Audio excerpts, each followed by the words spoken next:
মোদি যদি গেলাম না, শুধু রানী যায়নি। অযোধ্যা আমরা গেলাম, আমরা রাম মন্দির দেখলাম।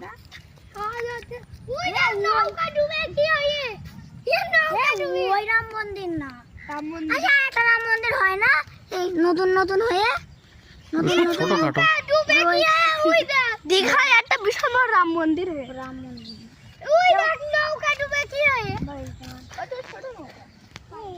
এরা মনে করে এটা নদী।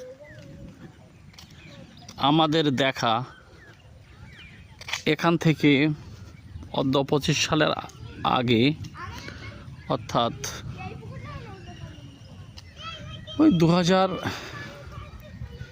সালের বেশ কিছুদিন, 1980-85 সালে এই ইছামতি নদী তার এই একটা ভেড়ি, এই ভেড়িতে আমরা দাঁড়িয়ে আছি। এই ভেড়ির কোল পর্যন্ত এই যে জল দেখছেন, এই জলের ধারা, এখানে জলকর করা আছে মৎস্য চাষের জন্য।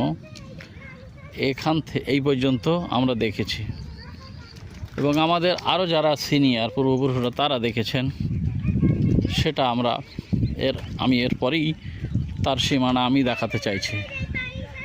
দেখুন, এক শ্রেণীর মাফিয়ারা, বিশেষ করে এখানকার মস্তান গুন্ডা বাহিনীদের দৌরাত্মে ইছামতি নদীর একদম পূর্ব সীমান্তে রেকর্ডভুক্ত জমির উপরে ভেড়ি দিয়ে বাকি এই যে সুদীর্ঘ প্রায় 200 মিটার জায়গা চওড়া নিয়ে একেবারে সুদূর প্রায় 50 কিলোমিটার পর্যন্ত বিস্তৃত এই জায়গাগুলো দখল করে নিয়ে এক একটা এলাকার মস্তানেরা দখল করে নিয়ে মাছ চাষ করে খাচ্ছে। তো আমি কেবলমাত্র আপনাদের তুলে ধরলাম। দেখুন, আজকে ইছামতির কূলে যত বন্যা দেখা দিচ্ছে, তার একটি কারণ হচ্ছে এটাই প্রধান কারণ। নদীর যে প্রশস্ততা, নদী চর পড়ে গেছে, তার সেই চর না কেটে সেই চরটা বেঁধে নিয়ে কিছু মস্তান রাষ্ট্র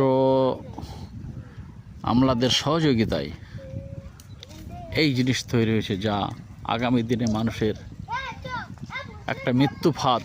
কারণ জল যদি সরবরাহ না হয়, অর্থাৎ নদী যদি সেই জল টেনে নিয়ে যেতে না পারে, তার সমস্ত সমভূমি এলাকা সব প্লাবিত হয়ে 10-15 ফুট পর্যন্ত উঁচু হয়ে সমস্ত ঘরবাড়ি, অগণিত গ্রামবাসী প্লাবিত হয়ে সলিল সমাধি